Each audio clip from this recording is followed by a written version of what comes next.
What's up guys, John here. I was just in the Gulf Coast of Florida, saw immense damage, businesses destroyed, even roads impacted, homes, just thousands and thousands of homes, everything ripped out of their home, just left on the street. Hurricane Milton slammed ashore. Debris uprooted trees and foundations where entire homes once stood. Real cost of Hurricane Milton along the Gulf Coast. Price tag so far, well over $100 billion in damage. Later that day, I made my way to North Carolina, about a 10-hour drive or so, and I wanted to see exactly what was happening over there. The damage was immense.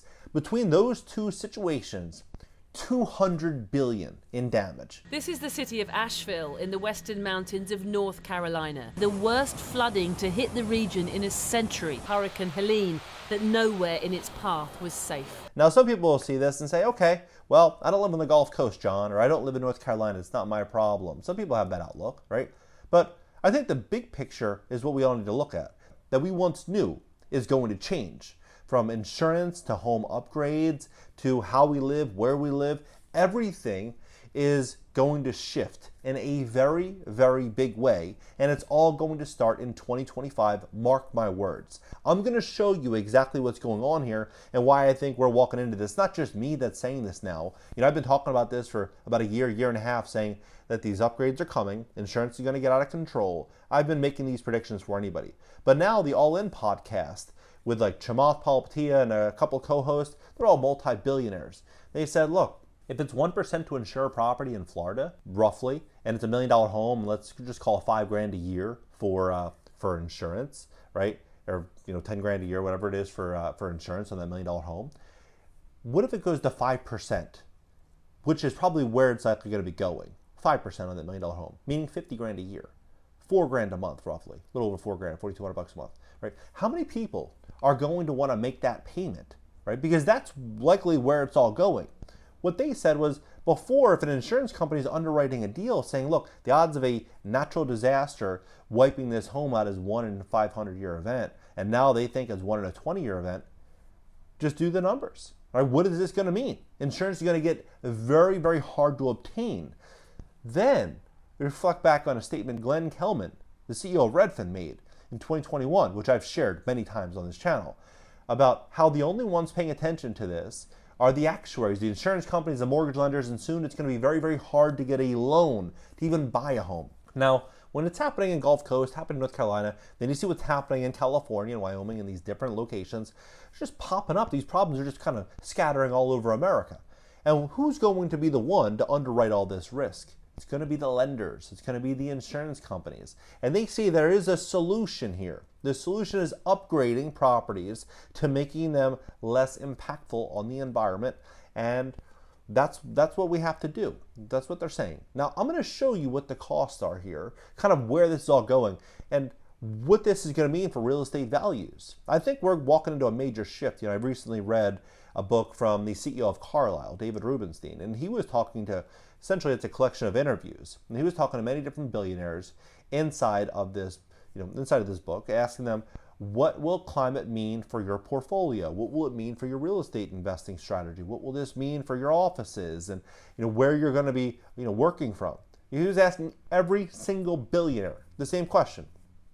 What are the odds? Now, I'm going to show you how this all breaks down, because I think this is probably the biggest story in America right now. 70% of Americans' net worth is tied up to their home. And when their home's value is falling, I mean, people are going to do some pretty big things. Please hit the like button when you do. YouTube will share the content, educate more people about what's going on in the U.S. economy. Take a look at this. Forget prices and interest rates. Climate is real estate's biggest threat. The winds ripped the roof off of Tropicana Field and knocked the crane at John Castellaneta. He's the supermarket billionaire. His project in the Tampa Bay Times building. Tornadoes spawned across Florida and tore through homes, and the totality of the damage of Hurricane Milton is still being assessed. What is known about Milton's impact is that it could have been much worse. The storm formed as a Cat 5 of the Gulf Coast of Mexico, fortunately weakened to a Cat 3 by the time that it made landfall on Wednesday night. Milton came on the heels of Hurricane Helene, which ravaged large swaths of American South, and the death toll is still growing. Damages from both storms cost $200 billion. The realities of climate means that the world's facing more extreme, more frequent catastrophes, as witnessed in the aftermath of the recent hurricanes as well as the Southern California wildfires.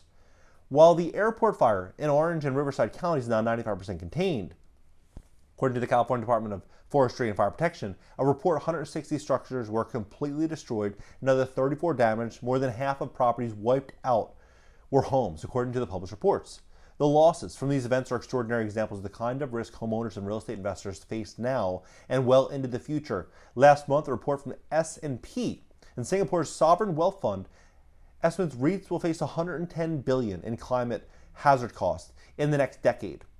And by 2050, it's $559 billion. Have you ever wondered what happened to the legendary Chuck Norris? I recently saw a video he made and I was shocked. He's in his 80s and he's still kicking butt, working out and staying active. What's even more shocking is he's stronger than ever, can work out longer, and even has plenty of energy left over for his grandkids. He did this by making one simple change. His wife even started doing this one thing too, and she's never felt better. Chuck made a special video that explains everything. Make sure you watch it by going to chuckdefense.com/JW or by clicking the link in the description below this video. It will honestly change the way you think about health. You won't believe how simple it is. Just a reminder, the legendary Chuck Norris is a whopping 84 years old and yet probably has more energy than me. He discovered he could create dramatic changes to his health, simply focusing on 3 things that sabotage our body as we age. Watch his method by clicking the link in the description box below this video or go to chuckdefense.com/JW. Its climate has caused property values to fall, insurance premiums to soar, and insurers to abandon their customers altogether. For real estate, the literal and figurative headwinds are dire. In addition to one-off weather events or a series of events, climate is also reshaping the map due to accelerated coastal erosion. And so they even mention, this person here, this guy Josh, trying to sell his house in Hawaii for $2 million when it collapsed into the sea. Then you have this, and the state's actually suing him, saying that he's responsible to clean up all the debris from the ocean from his property. Then you have this. They throw out this theory like, yeah, you could buy a house, you could rent it for $30,000 a month, potentially on the ocean. You might be able to rent it for 1 year, or maybe rent it for 10 until it's taken. Then Barry Starlight, the CEO of Starwood Capital, saying that he bought a property, and it basically was it says billionaire Starwood Capital was forced to demolish an oceanfront Nantucket home earlier this year, a short ferry ride on Cape Cod. One homeowner said he bought his beach house for 67% discount for $395,000 and is just seeing what happens with the creeping erosion. Now, here's what is interesting about this whole scenario. So Biden just announced $612 million in recovery for Milton. Now he says here that we're going to build back stronger, right? It says, Mr. Biden said, and it saved lives, but there's much more to do, and we're going to do everything we can to get power back into your homes, not only helping you recover, but helping you build back stronger. And so $612 million for 6 departments of energy projects in areas affected by the hurricanes to improve the resilience of the regional electric grid. The White House said the funding includes $94 million for 2 projects in Florida, $47 million Gainesville Regional Utilities, $47 million for SwitchSource to partner with Florida Power and Light. So they're putting $600 million in that market, right? $600 million there. So to upgrade the entire grid. What are the odds that it stops there? I would say very, very slim. This article came out 2 years ago, January 10th, 2022. The next front in fighting climate is your home. And they said that the Build Back Better bill, if it ever comes to pass, now seems unlikely to include any major climate provisions, but we can still reduce our own carbon emissions, starting with our own homes. About 20% of greenhouse gases in the U.S. come from homes. Now, the Department of the Home Builders, or the Home Builders Association, now has a new set of guidelines in which they're going to be building homes under that just went into effect about 90 days ago, 3 months ago. So these new changes will make homes more energy efficient. They're going to be more expensive by about $30,000 according to the spokesperson for the Home Builders Association, but this is what is now going to be happening. So if they're going to be doing this for new homes, I would imagine the existing homes will likely be next. If you even look at here, 2 weeks ago, Bloomberg, office property slump makes climate upgrades cost even riskier. The bill to upgrade Europe's aging cities for a zero carbon future keeps on rising, and it's becoming an increasingly risky bet, basically as property values fall. Now here he says about 20% of greenhouse gases in the US come from homes, and the homes of the wealthiest Americans who can most easily afford climate-saving modernizations emit about 25% of greenhouse gases per capita than those of lower-income residents. These are problems we can solve as homeowners with new technology and through government incentives. Now here's where I see this going. I think we're going to start seeing conversations around tax rebates, low-cost loans to be able to do these upgrades. We're going to start seeing more and more of this conversation start to unfold over the next several months, 3-6 months. And then it's going to get to a point to where landlords are going to be required to do this to their properties because they have to take care of this health crisis inside of their buildings, and they need to combat, inequality and inequity inside of the, aging structure and the gas stoves and all this. And these landlords are going to start to see these upgrade requirements start to unfold. It's going to start at the top, saying it's going to be the people that can afford it. The millionaires need to start doing it, and we're going to start seeing more and more of that. A lot more PR around doing this, and then I think it's going to slowly start to move into rental housing. I think we're walking into a really big shift in America that's going to be happening now. Here, May 28th, 2024, White House announces actions to modernize America's electrical grid, paving the way for clean energy and fewer outages. The White House on Tuesday announced steps to modernize a major roadblock to clean energy transformation, America's aging electrical infrastructure. So $612 million, Gulf Coast, and then that happened, a couple days ago, and now it's May 28th, just a few months ago, saying we need to do this to the entire grid. You can see the move that we're going to be making here in real estate, and I think it's something that we all should pay attention to. If you're a real estate investor, you plan to be, I would look really closely at some of these changes as they impact your specific market. Certain markets are already moving much quicker into this than others. Local Law 97 in New York City is moving very aggressively. If you move or walk around that city, you'll see out front of these buildings signs. It'll look like a sheet of paper, and it'll say either A, B, C, D, or F.